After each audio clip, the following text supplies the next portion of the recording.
Sa darating na buwan ng Oktubre, muling aakyat sa luna ang isa sa pinaka-aabangang boksingero ng Pilipinas na si Janrell Casimero.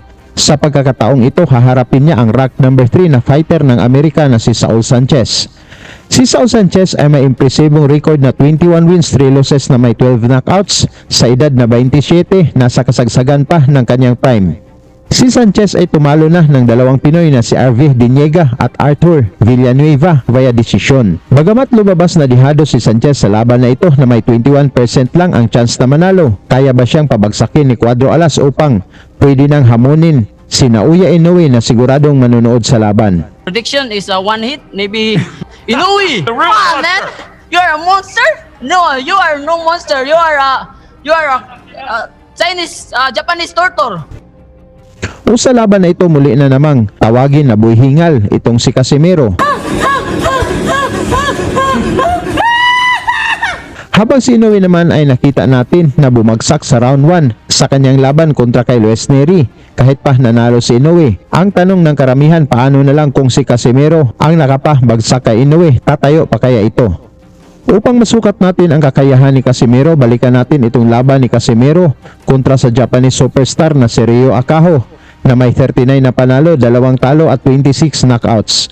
Hindi ito basta-bastang kalaban si Akaho mga tol, dahil nagmula ito sa 13 na magkasunod na panalo at nangako itong tatapusin ang karera ni Casimero. Halika mga tol, ating balikan kung paano nakaligtas si Casimero mula sa pagbagsak at binugbog itong si Akaho hanggang sa nagdrama na lang sa laban. Sa laban na ito, si Casimero ay may 32 wins, 4 losses na may 21 knockouts kontra kay Akaho naman na may 39 wins, 2 losses at 26 knockouts na naganap sa harap ng mga Korean fans sa Incheon, Korea.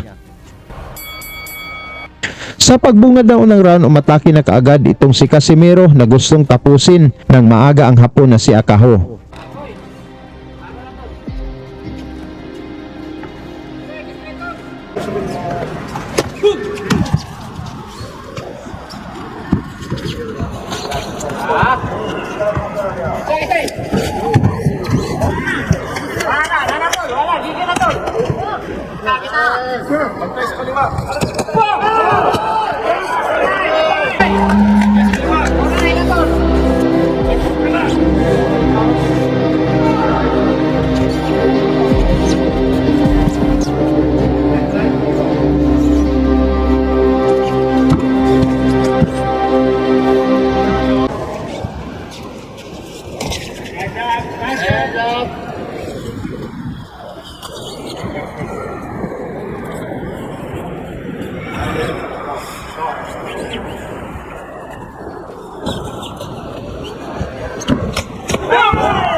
Talagang naghihiyawan ang mga fans ni Casimero na nag-aabang sa pagbagsak ni Akaho.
Sa ikalawang round mga tol, agresibo na talaga itong si Casimero na pabagsakin si Akaho, kaya nagpakawala na ito ng mga malalakas na suntok.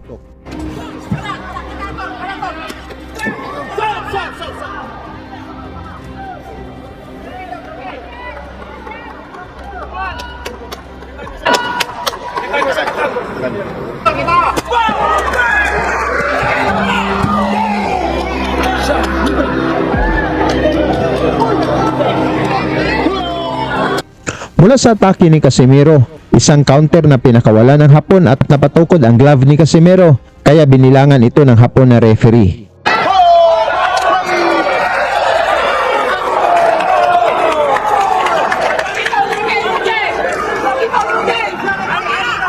Mula sa pagbagsak, tumayo agad si Casimero at binanatan na itong Hapon na si Akaho, kung saan hindi nito alam paano depensahan ang mga suntok ni Cuadro Alas.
Sa gitna ng atake ni Casimero, umawat itong referee Hapon at nagbigay ng warning kay Casimero na iwasan ang mga suntok sa batok. Ngunit nang nakita ni Akaho na nag-warning ang referee, dito na biglang nagdrama si Akaho na tinamaan daw siya sa batok.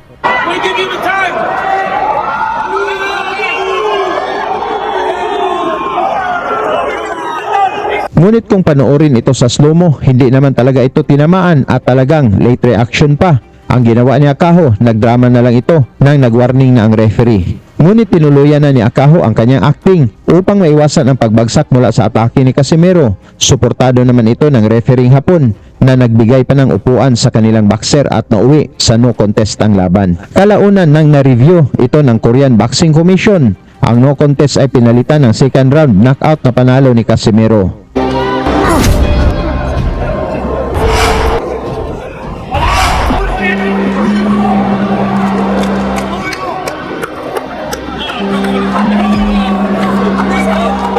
Ngunit mula dito, nagsorry naman si Akaho at inamin nito na sumakit daw ang kanyang ulo at hindi niya alam kung saan siya tinamaan at tinanggap naman ito ni Casimero. Hintayin na lang natin ang paghahamon ni Casimero kay Naoya Inoue ngayong October 13 matapos niyang talunin itong Mexican na si Sanchez. Sa inyo namang palagay, kaya bang talunin ni Casimero itong si Naoya Inoue? Pag-usapan na lang natin yan sa baba at salamat sa inyong suporta. Lagi niyong sundan, huwag magpapahuli. Pag-usapan ni bakbakan, balita niya at laban. Mga Pinoy na di nagpapagapi. Salamat sa mga suporta na lagi nandyan.